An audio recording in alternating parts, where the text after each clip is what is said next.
The biggest decision that you're going to make in Ramadan 2026 is whether you're going to continue praying to this idol of Allah that you have in your mind, or if you're going to break it.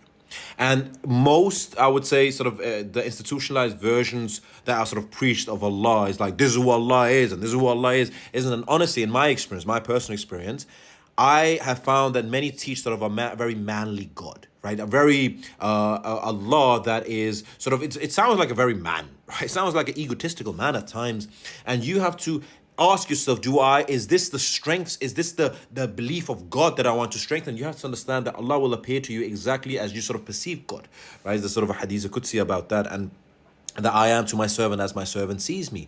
And what you have to understand is that if you continuously have that, you're just going to strengthen that belief. Almost the brainwashing, you're going to strengthen it. And instead, what you can do is that you can break that idol of Allah. And I tell you, when you break that idol of Allah, at times it can be scary too, because your ego longs for a sense of safety.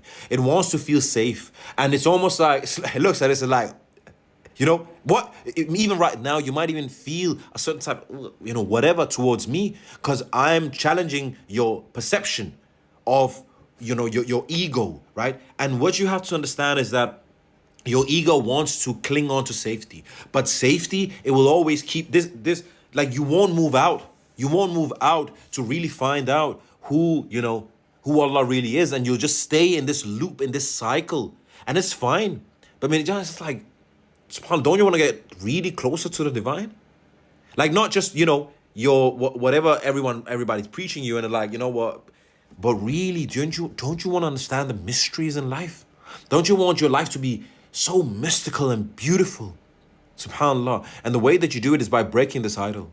Breaking this idol, sitting and breaking and breaking and breaking this idol. Sit in meditation, sit in prayer, right? Journal down. What is my perception of Allah? And don't be like, I would do this. I would write down the most merciful, the most loving. But the truth is, I did not believe that. I did not believe that. I grew up, and this is what I'm saying. Like, in my experience, most institutionalized,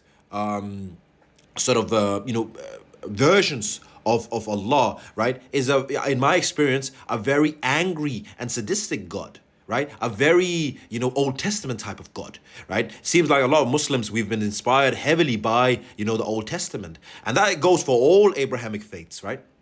And what you have to do is that, who is Allah? So you question really who Allah is, and maybe you write down, this is who I believe Allah is, and your job is to work on them beliefs. And when you realize that the divine is infinite love, I tell you, your life will change unlike